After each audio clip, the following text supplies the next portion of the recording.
बिस्मिल्लाहिर्रहमानिर्रहीम। Exercise 3.1 chapter 3 variation, question number 8।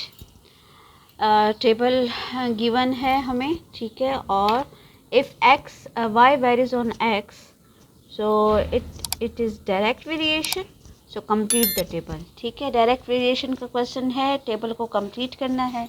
सबसे पहले आपने क्या करना है, टेबल में देखना है कि कहाँ पर x और y दोनों की वैल्यूज दी हुई हैं। तो अगर हम यहाँ देखें फर्स्ट कॉलम में x 4 है और y 2 है, तो इसकी हेल्प से हम फाइंड करेंगे k। So as y varies directly on x और y is equal to k x, ठीक है, इक्वलिटी में लेकर आएंगे वेरिएशन को। So where k is a constant, where k is equal to y by x हो जाएगा इसका फार्मूला। ठीक, अब यहाँ डेटा में गिवन है टेबल में x की वैल्यू 4 और y जो है वो 2 है। So we can find x। If x is 4 and y is 2, so find k। तो k फाइंड हम कर लेंगे where k is equal to y की वैल्यूज है 2 और x है 4, तो k इज इक्वल टू 1/2। ठीक, ये हमारे पास k की वैल्यूज आ गई। अब सेकंड स्टेप में हमने फाइंड क्या करना है, टेबल को अगर आप देखें तो सेकंड कॉलम में x गिवन है, मींस के फर्स्ट पार्ट हमने क्या करना है, x गिवन है दैट इज 6, y की वैल्यूज़ को हमने फाइंड करना है। ठीक है, सो फार्मूला हमारे पास ये है, y इज इक्वल टू के X, where y is equal to के X, so putting the values of k that is 1/2, y is equal to 1/2 और x की वैल्यूज दी हुई है 6। ठीक है, कटिंग कर लें तो y इज इक्वल टू आ जाएगा 3। ओके जी, नेक्स्ट स्टेप में हमने क्या करना है, फाइंड करना है हमने x की values. Second step third column में जाए, देखें x की वैल्यूज अननोन है और y जो है 3.5 है।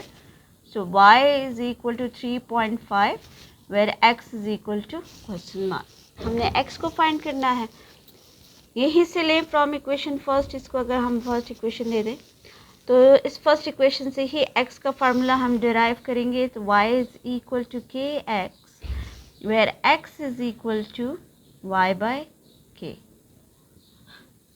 k डिवाइड हो जाएगा ना बोथ साइड पर, ठीक है, x को अकेला करना है तो k को डिवाइड कर देंगे। So x is equal to y की वैल्यूज डाल दे 3.5 एंड डिवाइडेड बाय k की वैल्यूज है 1/2। ठीक है, ओके अब देखें यहाँ डिनोमिनेटर में फ्रैक्शन फॉर्म है, तो taking the reciprocal of the denominator, जब हम इस डिनोमिनेटर का रेसिप्रोकल ले लेंगे तो 2/1 हो जाएगा। ओके, अब डेसिमल पॉइंट आप रिमूव करें यहाँ से तो यहाँ आ जाएगा 10। डेसिमल पॉइंट हमने हटाया तो 10 बन गया। कटिंग कर लें, 2 1 ज़ा 2, 2 5 ज़ा 10। अब 35 और 5 की कटिंग कर लें, 5 1 ज़ा 5, 5 7 ज़ा 35। सो x की वैल्यूज हमारे पास आ जाती है 7। ठीक, यहाँ आप देखें y की वैल्यूज हमारे पास 3 आ गई, यहाँ x की वैल्यूज हमारे पास आ गई 7। ठीक है, अब थर्ड पे जाते हैं। थर्ड कॉलम में आप देखिए डेटा में x की वैल्यूज 15 गिवन है जबकि y फाइंड करना है। तो थर्ड स्टेप हमारे पास क्या हो जाएगा, फाइंड करना है हमने y जबकि x that is equal to 15 और फाइंड हम करेंगे y where y is question mark. ठीक है, again from equation first y is equal to के x where y is equal to k की वैल्यूज 1/2 और x जो है वो दिया हुआ है 15। ठीक है, so y is equal to 15 और 2 की कटिंग कर लें, डिवाइड कर लें तो ये हमारे पास जी रफ वर्क में आप डिवाइड कर सकते हैं। 15 2 2 7 ज़ा 14, 1 पॉइंट लगा के 0 तो 5 ज़ा 10, सो 7.5। ठीक है, y की वैल्यूज हमारे पास आ गई 7.5। अच्छा, अब ये देखिए ये हमारे पास रिक्वायर्ड आंसर आ गए, लेकिन क्या कह रहे हैं, कंप्लीट करें टेबल।